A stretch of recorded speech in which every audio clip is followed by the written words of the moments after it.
अगर आपको किसी शख्स ने चेक दिया है और वो चेक बाउंस होता है, वो चेक कैश नहीं होता, तो आपके पास कानूनन क्या रेमेडी है? क्या उस चेक के हवाले से आप एफआईआर दर्ज कर सकते हैं? उसके हवाले से रिकवरी आप किस तरह करेंगे?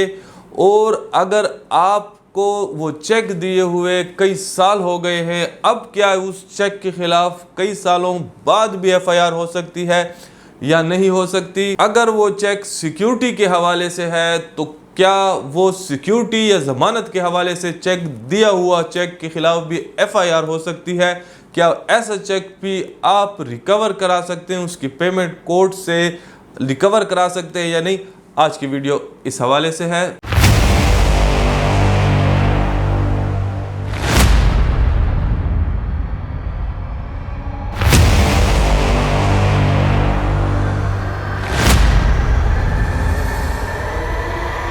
अस्सलाम वालेकुम वरहमतुल्लाहि वबरकातुहू। वकीलनामा की व्यूअर्स, आज की वीडियो का टॉपिक आपको मालूम हो चुका है, इंतहाई इंटरेस्टिंग टॉपिक है। अक्सर ये सवाल होता है कि चेक मुझे दिया गया है, चेक अब दे के बैंक के पास में चला गया हूँ, वहाँ से मुझे रिटर्न मीमो मिल गई है कि उसके अकाउंट में बैलेंस नहीं था, या वो जो अकाउंट था वो डोरमेंट था या इनएक्टिव था।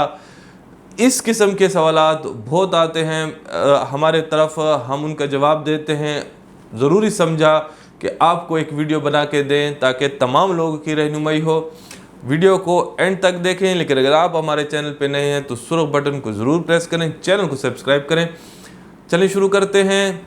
चेक दे दिया गया है, बैंक आप चले गए हैं, रिटर्न मेमो आपको मिल गया है।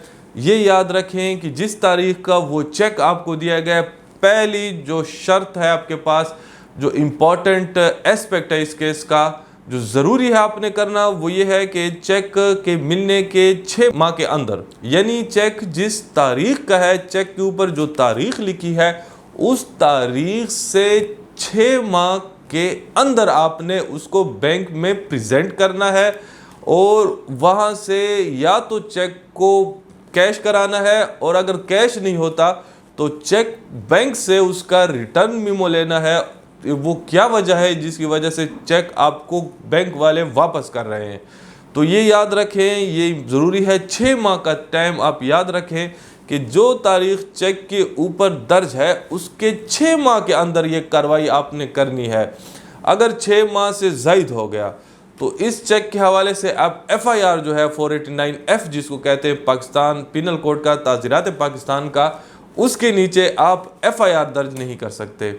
6 माह के अंदर ज़रूरी है। अगर 6 माह के अंदर ये प्रोसेस आपने मुकम्मल कर लिया है तो अब याद रखें कि उसके बाद एक दफ़ा बैंक आपको रिटर्न मेमो दे दे, अब उसके बाद एफआईआर दर्ज करने का कोई टाइम पीरियड नहीं है।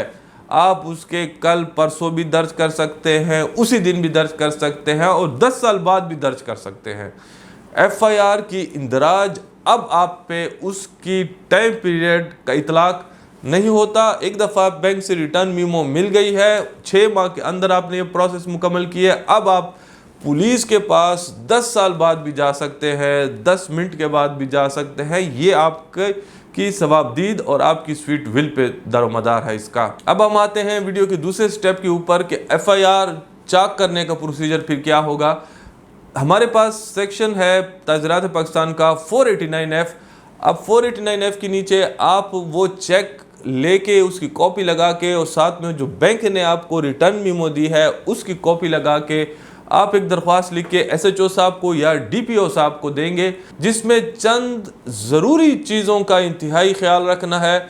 उसमें एक जो है आपने ये लिखना है कि वो चेक जो था वो आपको किस पर्पज़ के लिए दिया गया है। ये बड़ा इंपॉर्टेंट है। अगर आप वो ये कहते हैं कि वो चेक जो मुझे दिया गया था वो सिक्योरिटी के लिए था, तो ये अब हम वीडियो के उस एस्पेक्ट को भी कवर कर दें कि अगर सिक्योरिटी के लिए आपको चेक दिया गया है ज़मानत के तौर पर, तो उस पर 489F का इतलाक नहीं होता और आपकी एफआईआर जो है वो फिर चाक नहीं हो सकती। अगर आप कहते हैं कि वो जो चेक मुझे दिया गया है वो किसी फुलफिलमेंट ऑफ एब्लिगेशन के लिए है, यानी आप पे उस पर कोई ऑब्लिगेशन थी, किसी मद में उसने आपको पेमेंट करनी थी, जिस तरह मिसाल के तौर पर कोई उसने आपसे कोई प्रॉपर्टी ख़रीदी है और उसमें कोई बाकी पेमेंट थी, जिसकी पेमेंट की मद में आपको वो दे रहा है कि आप ये ले, फ़लाँ तारीख को जाएं बैंक और वहाँ से रकम आपको मिल जाएगी। या उसने आपसे कर्ज़ा लिया हो और वो कर्ज़े की अदायगी के लिए फिर आपको चेक दे कि ये ले, बैंक जाएं इस तारीख को, आपको अपनी पेमेंट मिल जाएगी। तो ये वो जो उस पर ऑब्लिगेशन है उसके लिए अगर चेक आपको देता है तो 489F का इतलाक होता है। तो ये आपने ज़रूर लिखना है कि वो चेक किस पर्पस के लिए दिया गया है। ये वन ज़रूरी हिदायत दे रहा हूँ, ये याद रख। दूसरी हिदायत ये है कि आपने इस एप्लीकेशन में ये ज़रूर लिखना है कि वो चेक आपको किस मकाम पर दिया गया है। वो मकाम, वो घर या बैठक आपकी थी, उसकी थी, वो कौन सी जगह थी कि जहाँ पर आपको चेक हैंड ओवर किया गया है।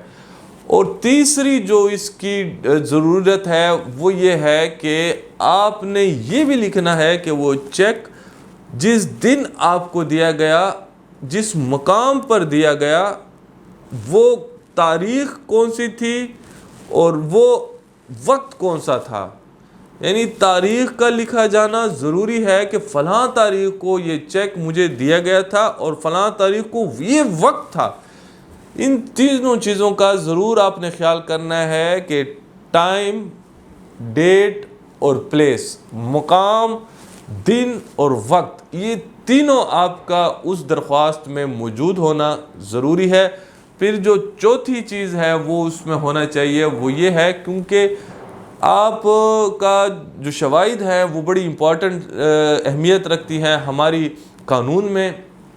आपने ये भी लिखना है कि जब वो चेक आपको हैंडओवर किया गया था तो उस वक्त ये जो हैंडओवर होने वाली जो कार्रवाई थी, इसको किसने विटनेस किया था, किसने देखा था। तो मेरे अपने मुताबिक जो मैं लोगों को मशवरा देता हूँ यही है कि 2 गवाह एटलीस्ट उस महफिल में ऐसे हों कि जो ये गवाही दे सकें कि चेक हमारी मौजूदगी में इसको इसने दिया था।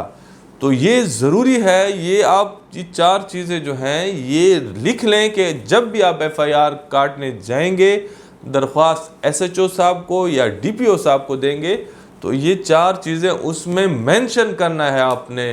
और ये भी लिखना है कि वो जो पहले पॉइंट मैंने बताया था कि वो किस हवाले से और किस वजह से आपको दे रहा है, तो ये बड़ा मस्ट है आपका। तो ये प्रोसेस अगर आपने मुकम्मल कर लिया है, दरख्वास्त इस किस्म की दे दी है आपने पुलिस को, तो पुलिस वाले इस पे पहले इंक्वायरी करेंगे। वो जाएंगे बैंक के पास, उनको दरख्वास्त देंगे उनके मैनेजर साहब से। वो जो रिटर्न मेमो आपने पुलिस को उसकी कॉपी दी है वो उस हवाले से बैंक से उसकी वेरिफिकेशन करेंगे कि क्या ये चेक आपके पास आया था और आप लोगों ने वाक़तन ये जो रिटर्न मेमो है ये आपका जारी करदा है। तो ये प्रोसेस हो के आपके गवाहान की स्टेटमेंट लेके नक्शा मौका उस मकाम का बना के जहाँ पे चेक आपको दिया गया था, जिस वक्त दिया गया था, जिस तारीख को दिया गया था, और फिर उसके बाद मुलजिम की भी स्टेटमेंट लेके फिर पुलिस उसके बाद इस पे FIR दर्ज करेगी और उसके बाद तफ्तीश का अमल शुरू होगा और फिर उसके ऊपर उसकी गिरफ्तारी भी मुतवक्को है और ये तमाम प्रोसेस फिर आगे चलेगा। ये था FIR के हवाले से। लेकिन अगर आप FIR चूँकि क्रिमिनल प्रोसीजर है उसमें ज़्यादा से ज़्यादा मुलजिम को उसकी जुर्म की सज़ा मिल सकती है। यानी उसमें जो at the end of the day अगर ये कोर्ट समझती है कि वाकई वो मुलजिम है तो उसको सज़ा दे के 3 साल की इसकी सज़ा है, उसमें आपको रिकवरी का ऑर्डर नहीं करेगी कि उससे ये पैसे भी लेके आपको दी जाए। तो ऐसी सूरत में अगर आप रिकवरी के लिए कोई एफर्ट्स करना चाहते हैं तो आपको सिविल सूट करना होगा और civil suit order 37 civil procedure code के नीचे डिस्ट्रिक्ट एंड सेशन जज साहब के सामने अपने उनकी अदालत में ये सूट दायर करना है। अब इसमें अगर चाहे सिक्योरिटी का भी चेक हो तो वो भी आप उसका भी केस कर सकते हैं। जिस तरह सिक्योरिटी की FIR आप नहीं कर सकते थे सिक्योरिटी ज़मानत के तौर पे दिए गए चेक की, यहाँ पे उसकी रिकवरी आप कर सकते हैं। उस पे आप पे कोई एम्बार्गो नहीं है, कोई कैद नहीं है, तो चेक का की FIR आप कर सकते हैं। लेकिन याद रखें कि चेक की एफआईआर करने के लिए उसका जब आपको वो इनकार करता है, जब वो आपको कहता है कि मैंने आपकी पेमेंट नहीं करता, मैं नहीं करता, तो उस इनकार के 3 साल के अंदर ये रिकवरी सूट आपने डालना है, लेट नहीं होना, वरना लिमिटेशन के पॉइंट पे ये केस आपका खारिज होगा। तो ये केस आप सिविल सूट करके वहाँ पे आपका ये केस डिग्री होगा इंशाल्लाह। और उसमें इसी तरह आप गवाह और ये तमाम चीज़ें जो मैंने आपको 489F के हवाले से बताई हैं, वो शराइत को ज़रूरी हिदायत, वो आपने यहाँ भी अप्लाई करना है और अपने दावे में ये तमाम चीज़ें लिखनी है। तो उम्मीद है कि उस तरह का केस करके रिकवरी का ऑर्डर खो के डिग्री होगा और आपसे कोर्ट उसको रिकवर करके देगी। तो 2 प्रोसेस आपके सामने आज आ गए। एक वो प्रोसेस कि जिसके ज़रिए वो शख्स को आप सज़ा दे सकते हैं और 3 साल के लिए बिहाइंड द बार जेल भेज सकते हैं, और एक वो प्रोसेस कि जिसके ज़रिए आप उससे फिर वो पेमेंट वसूल भी कर सकते हैं। तो ये थे आपके पास 2 किस्म की रेमेडीज़। उम्मीद है कि आज की ये वीडियो आपको पसंद आई होगी। अगर पसंद आई है तो नीचे दिए गए सुर्ख बटन को प्रेस करें अगर आप चैनल पे नए हैं, और वीडियो को ज़रूर लाइक करें, शेयर करें। आज के लिए इतना ही, इजाज़त चाहते हैं।